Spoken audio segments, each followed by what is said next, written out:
Alright everyone, welcome back to another Star Wars Galaxy of Heroes video with Fat Phil, and in this video we're going to be talking about comparing the return on investment between General Skywalker and Jedi Knight Luke. We're going to be looking at 6 different categories where I rank each of them in these different areas and say what is your total return on investment for that character, as well as just showing how I would rank them overall in the game in terms of just how good they are. A couple things to note here with return on investment if you're not as well versed in what that means from a financial perspective. Return on investment is saying that, hey, if you invested $100 and made $10, and your friend invested $1,000 and made $50, most people would tell you that the guy who invested the $1,000 to make 50 was smarter. But if you put that in, averaged it out, he really only returned 5%. Whereas the guy who invested the $100 and got 10 had a 10% investment. So the return on investment for the $100 was much better than the 1,000, right? If they put them in 2 separate areas. So that's kind of the way you have to look at this game. You can't just say, oh yeah, the best return on investment in this game is, Jedi Master Kenobi or Jabba the Hutt because they're galactic legends and they're so good. Maybe, but you could look at some of these other areas and say, well, this character might not quite be as good as Jabba, might not quite be as good as Kenobi, but for investing a lot less, I'm going to get a lot out of them. So we're going to kind of look at those things, show you guys my thoughts. So as always, I want to give a huge shout out to my channel members. Thank you guys. I really appreciate your continued support. If you're interested, link below. Otherwise, smash that subscribe button, leave likes, leave comments. I really appreciate it, guys.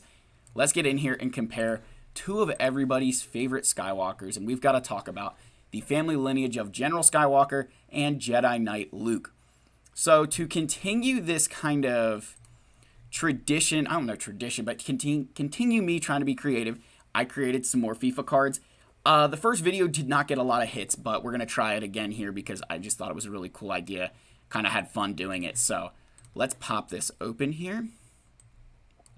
There we go. All right, so these are the 2 cards that I created for General Skywalker and Jedi Knight Luke. Now, you guys are going to see that there's some different stats down here, as well as their big 90s. They're both overall Jedi, and then I put some quotes for them. Does my battalion have to do everything? I am a Jedi like my father before me. Just thought those were 2 pretty iconic quotes from those characters.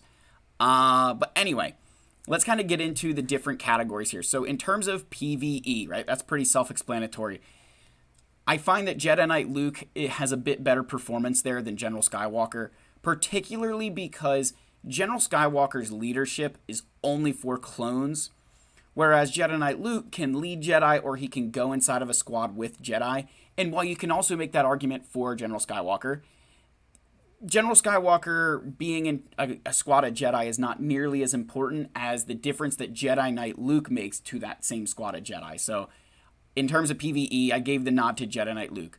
Now PvP, I think General Skywalker is slightly better here.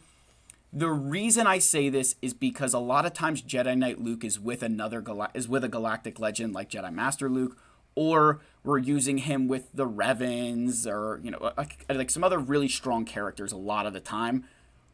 Not that he doesn't perform well outside of that, but I did take that into consideration. Whereas with General Skywalker, he and his 501st are really standalone. They're a really solid team. Both of these characters can beat different galactic legends without their own. If you use your General Skywalker, Bastila, Jedi Knight Luke, you're looking at beating Kylo, where General Skywalker can beat Rey if there's no Ben Solo. I think with Ben Solo, he really stops the General Skywalker counter, but it could be possible. Now, the next category, GRE, it doesn't mean Germany, it's gear. So gear-wise, General Skywalker's far easier to, in terms of gear for the requirements, right? This is your return on investment. So the gear invested to get General Skywalker is less than it is to get Jedi Knight Luke. So you are going to spend less time gearing characters for General Skywalker than Jedi Knight Luke, particularly because you could technically do that General Skywalker event with gear 12s. I think more than likely you're going to have some relic characters when you do it, but I'd say you could probably get away with having half of your characters at relic levels for that event, compared to the General Skywalker or Jedi Knight Luke event where you need to have every character at relic 3. Now, the next one is REQ, right? Rex. This is the quality of the requirements that you're going to farm. So General Skywalker has a 93 here, which is an absurdly high rating. And that's because every single character you farm up for him is good. You think about the Padme, General Kenobi, Ahsoka Tano, C-3PO. I mean, it's so good, right? Like you're like, wow, man, this is like, you know what? This is insane. And then for, the other side of that, right? You've got Asajj and the Separatist droids, where Asajj, a linchpin member to the Night Sister team, and those droids underneath General Grievous turn into a phenomenal squad. So really good requirements in terms of the characters that you're investing in for General Skywalker are all very good. Jedi Knight Luke, the requirements, 81. There's some really solid ones. Obviously, our king is on that list. You've got characters like Darth Vader, CLS, Chewbacca, C-3PO. But then we've also got some like Captain Han, Lando, and Rebel Officer Leia Organa, who just really aren't that great of characters. So kind of dragging the rest of those guys down a little bit, that you are going to be investing in some characters that aren't quite as good when you're going for Luke. Now, OLP is going to stand for overlap. And this means, this is like kind of saying, hey, these characters are used in other farms for the game. This is not saying I split out, hey, your requirements are good versus your requirements are going to be used elsewhere.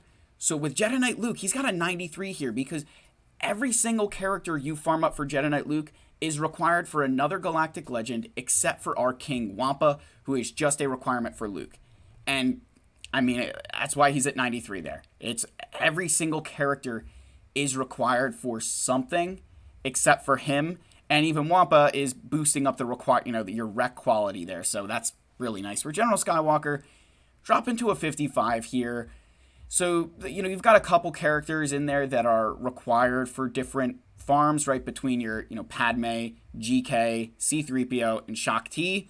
And then adding in Magna Guard there. So, like, half of your characters are required, giving a little bit of boost to some of them, saying, hey, like you're going to want Ahsoka for your Jedi Master Kenobi team. But again, that's not really overlap because, she's not going to help you along the way.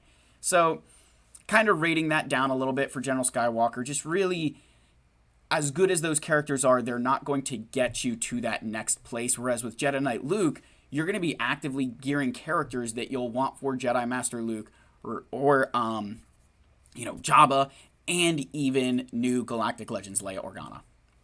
Finally, the last category here is FLX, and that's going to stand for like flexibility, or you could say versatility.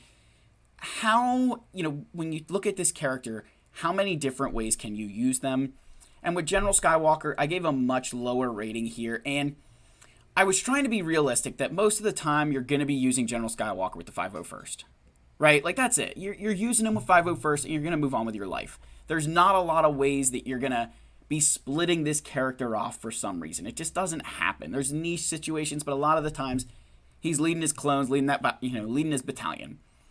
Whereas with Jedi Knight Luke, I at least recognize that there are a lot of times where you might be running him away from Jedi Master Luke, putting him into his own team, and because he has his own leadership that is pretty, I'd say it's pretty good for Jedi. The one area that it lacks in, where I kind of had to ding him down, is that it excludes Old Republic Jedi who, Bastila, Jolee, and Jedi Knight Revan, I mean, Juhani as well, but particularly the big three, they're not gaining nearly as much under a Jedi Knight Luke lead. So that is hurting that flexibility a bit, that if you're trying to run him in the leadership, you need some other characters there to kind of benefit from that lead to its fullest extent. Now, of course, they're both 90 characters, right? I think I couldn't separate one or the other. I think they're both fantastic. But from a return on investment perspective here, to kind of, circle back to, well, like, what are you getting in return? You can see that on average, Jedi Knight Luke's numbers are far higher. You're getting almost as good of a, you could argue a better character, but I'd say you're getting about as good of a character in Jedi Knight Luke as you are General Skywalker. You are going to have to spend a little bit more gear, but that gear is going to be used for so many other farms down the road. They also both are Galactic Legend requirements, so that kind of helps both of their cases a little bit. Jedi Knight Luke is needed for 2, hence the higher overlap score. Jedi Knight Luke, while not having quite, the requirements as, good as General Skywalker's are, he does have a lot more flexibility in how you can use him in your roster, and that needs to play a big factor in when you're looking at what you should be farming. The flexibility of a character becomes very important when you're thinking about how to win a GAC or conquest or, trying to do like galactic challenges and things, the more flexible a character is, the more ways that you can use them to do things, the better they are for you, because this game is all about resource management.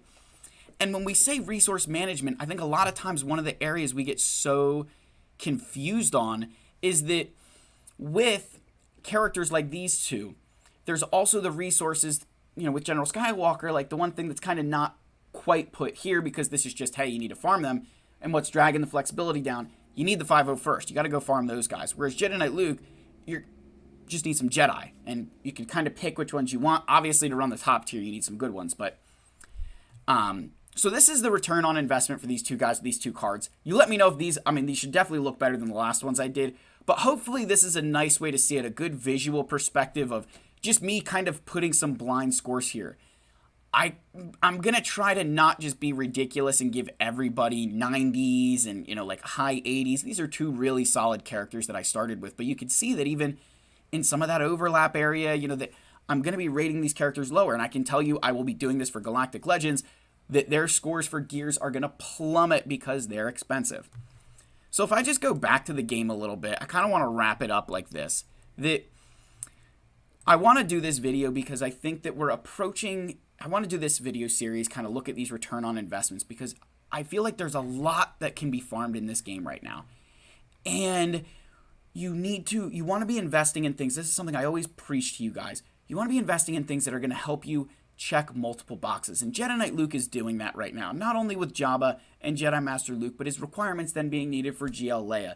Those 3 GLs, Jabba, Jedi Master Luke, and Leia, if they're so intertwined with each other, so connected, that I just have to recommend that you try and get those, because they're going to be boom, boom, boom, like all right in a row. Sorry, I'm not even scrolling down. I'm too excited. When I compare that to, say, some of these other GLs where they don't really have much overlap, or they're really not going to be helping you achieve the next one. So I wanted to bring this up. I thought it'd be a cool video idea again. Hopefully you enjoy those cards. I thought I worked pretty hard on them. I'm not going to lie. But you guys let me know your thoughts down below. I do want to give a huge shout out here at the end of the video to buddy of mine here, Lil Boivig. He was the one who helped me kind of find where I could make these cards a heck of a lot better than I did the last time. So do want to give a huge shout out there. Thank you again, guys. I love all you. May the Force be with you. And I'll see you guys in the next video. Cheers.